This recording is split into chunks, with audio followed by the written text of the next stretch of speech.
Mimwakwa baba Adkwart Studio nyame onsha so nyamretie na ohwe Adkwart Studio.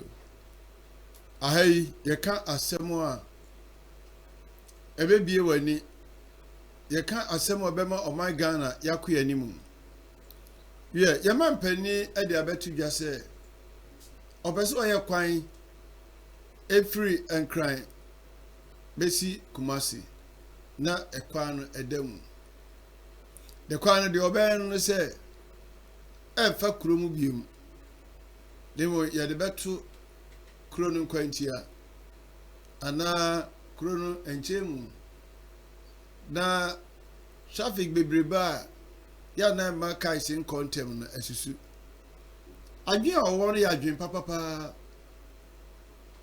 na obi ani ho no mo a sabi ochiri for sempa kodo but say ohwe Ghana ya manyo sem no a enu ne ade a na ehaye because e buy me kan ho asem na MPB akasa na ne nkasa yemu no me ne ya dwene 100% because say ye ni roadmap ye hwe so di ayade e wo ma we mu na obi aba na odinsa koso bibi mi no wagya ho na odinsa koso bibi no wagya ho National Cathedral ya adane amna edahoyi senka ye seti your priorities right ana sika no ye dwen se ye de ehye bibia ede mfaso bebre oman na nka mfaso no mu no ye tumi ade aye bibia ebeye oman no every say abrabom no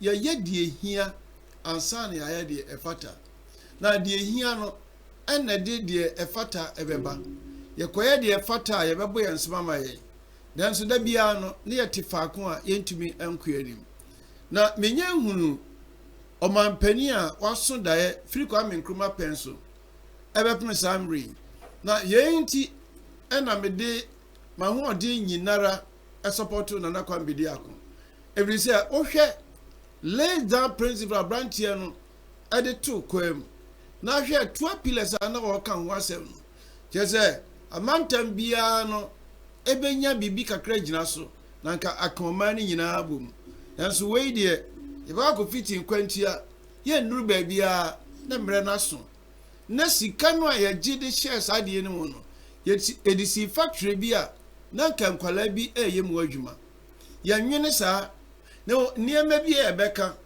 ne ye bebo ye nsema maye eno na ade hia ye adafo se yanya sa dwen we a simple mathematics. Your input is your output. So on my way yantumi empeni for na hunu ye se then here on my way say dear pa the here on my way na ohia de dire wo man no enti so obi betena so na wanya na dwen se nipa bi wo my way ma ekom kun wo mo enti kwan be ne be fa so ekwan hia na ade pa so na hia sesei ema oman no den sem bia o kan se sa ekwan no a o kan ho asem no omanpani anase won aba no aye ya because sesei ufri udu ensawamu a ye wo bypass wo no okay uduru enkokwa ye wo bi ho kono ngonso sa enti nka obi ba be ya no atenase na wahwe map no na waye na nka odi atutum na nyasa afi no no so kwayi foforo na we ba no so kwayi foforo na da no oman ye gina faako ye hawo nyina ni o ebi say ye sika fakase na akanwuram say ye school dan say ya yare sabia we ba no agya ho ni asa akobo besia ni de abeye bibi onye nwie ana de obeba no so on toa so because ne omo hwe ye demagos si ebebo ye nsem ama won ye nkotie MP no ne nsem a wo ka no yi amanyosam to nchen na tie se o kasa se Ghana ni ye nkotie no. Mr. Speaker, I want to come to the famous or infamous Kumasi-Accra Expressway. Mr. Speaker, it is a question of prudence. This side of the House is not against the construction of a highway or expressway or motorway from Accra to Kumasi. In fact, the concept of a highway, expressway from Accra to Kumasi was first conceived, initiated and started by the President Kufuor administration. That led to the construction of the Circle Taifa dualization, the Insawam bypasses, and the Insawam Apedra Highway, in Koko bypasses, and the Fumestra KNUST dualization. But when President Mahama and President Mills assumed office, for 8 years, not a single kilometer was added to that dualization project. In fact, the project was abandoned.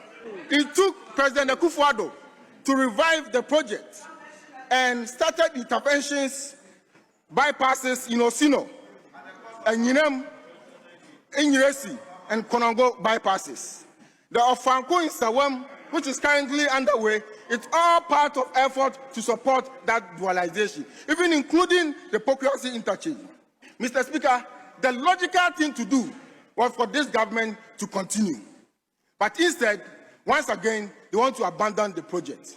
And it's obvious from what Honorable J. Mensah was saying, that the primary consideration for them to abandon the road is for Mahama to start his own project and put his name on it. That is not prudence, that is waste, and we should not allow it to stand. It's self-centered.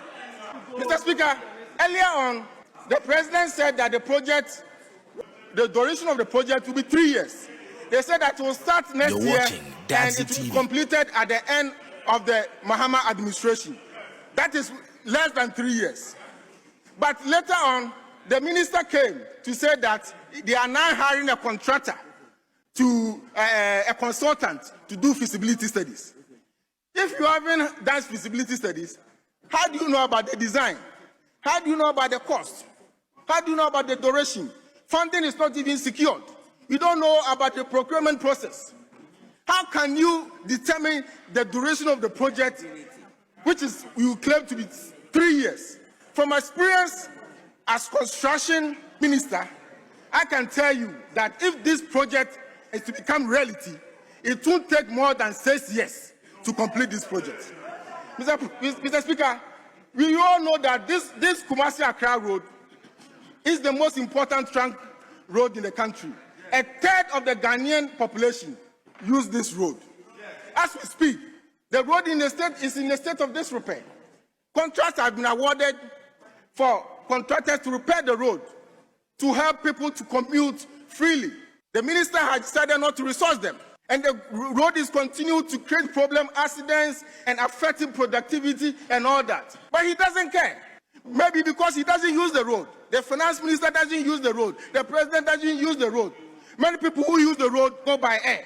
People who are supposed to take decisions regarding this road, they go by air. And the ordinary Ghanaian who use this road are suffering. It is the time for the president and the minister and the finance minister to go on that road and see how Ghanaians are suffering. Mr. Speaker, regarding the Adosu Enche Amanfrom Road, it is a good project started by the Akufo-Addo administration. It will unlock the economic potentials in the Afram place. We support it. We started it. President Akufo-Addo started important discussion with the Korean president to seek the Korean fund to finance this project. I'm urging President Mahama to follow up on that, and we'll get the money to finance this project. Mr. Speaker, our concern is about legality. It's about policy integrity. It's about accuracy. And it's about fiscal prudence. Mr. Speaker, our duty as a house is not to rubber stamp unconstitutional provisions and endorse infrastructure wish lists that lack stability. Mr. Speaker, we believe in transparency, constitutional compliance, and value for money. Mr. Speaker, the minority will always stand for what is lawful, what is prudent, and what is in the best. Opposition for na Ekumagano. There be opposition for na enim how Ghanaians are suffering. Now, Obia, woman yatumia, Omon Kasa Assembly, there be an opposition there can say how Ghanaians are suffering. No, ayo Omukasa, yeah. Utieni sama okaya no aba wom papa. Ekwan no a ye man panisi obeye no. Onya nyamfa ma wo bi ma omon trase ndro plan no kura o. Osi or the 3 years ena beye. Enti obestati next year. next year no na aka wo 2 years na ekwan free enkran ebepim Kumasi sa emfie ewe no nyina no montumi nye mane ntomu eno kura edamu na moye ye bi ato aso na duru ho no eno entomu na obuso se sika ben ena omode ye ehi na okofeska no na se amanyosem no be akika na eja oman no so akika yebesre ye mampani nanka ekwan dada no a wo mo asoso so mu eja mu baabia no onfena ni nko etuso no onye na wo ya ebeboa oman Ghana omo ne ho modin na wonye sa akwan no na nsen wo free ensawom eko enkran na obeka se wo free enkran ebesna kowa ekwan na say na oka ho kakre emse kwa no eyatom enti yebesrew se ohwe na ne kasi a wo kan wontumi nya bo modin na ne ho dada no waye se mubu man sa be ma ye ne yati o man no ne ho atoye na mogai se obi aba no o penidin no na nka wa bo modin na 24-hour economy no yes so fako extreme na ko bie factory kase wo ho na ho de udin empaso da udin empamuda ekwa no de wo ba ne sa de ne ano a untumi nye nwie ai wei agi nkonwa yie kase na ekwan ya fe ne yakopo obi obehwe na obeka ebo bridges ahodo a wo be yiye wei dada ne de obey bridge kura na wonya dodo bia o enti yesraw wo de obeji udin o ya niam papa bi wo hodmo a emfie na no obeji udin because we ya kai se won timi amfa so na mo hodmo ewo afia we ya ni we a ebe bo achi bidin na ba be ka 24-hour economy ne ho ene na nya obi ne kumantwu na ye mo ankasa ena maso amoman akobo no baabi ye otie nsem atise ya na ohwe oman Ghana ede na am yakam dia am yakam ni se ye bi ato aso eno na am yakam eno na am yakam ntie kogiska no a na ye de abaya de ni aye ni esini na ka ho na wensu ba o meto aso na da bia na ekoje besi a ye tumi mfa nya de a edi production bia bebro man no me da bia no me kwadwum ene me nsem a me kan se Ghana antumi ahunu ade ayewo na ya nya dwen se Ghana de ewo ni Ghana ewo koko ba koko yi na nkrofo twa enema egwe Ghana se banchi ye won sase ade pa na Ghana ye beya other nations no NDB na even nearby nations no on beba Ghana na yanya amana buso na nke atumi aton bi ama ho enti omoba ombese se omo sika no na omo de abaji Ghana sika no eno ko ande be ma Ghana sika na nya hoden bo se kwaji sika bi begu bank ni ya dwen se eno nti no sidi na ba fom anyway iko within a short time, yes, service form. You better your man peniasi, I drink pan or the abano. But on here, preserve or your Christian, Bible see, why not all trabantin, now all see die, not on transit annually, not all musika or the Asian. Now, or shall say, that's on to me and we are not for Esserno. Enti, I did be a bayiano.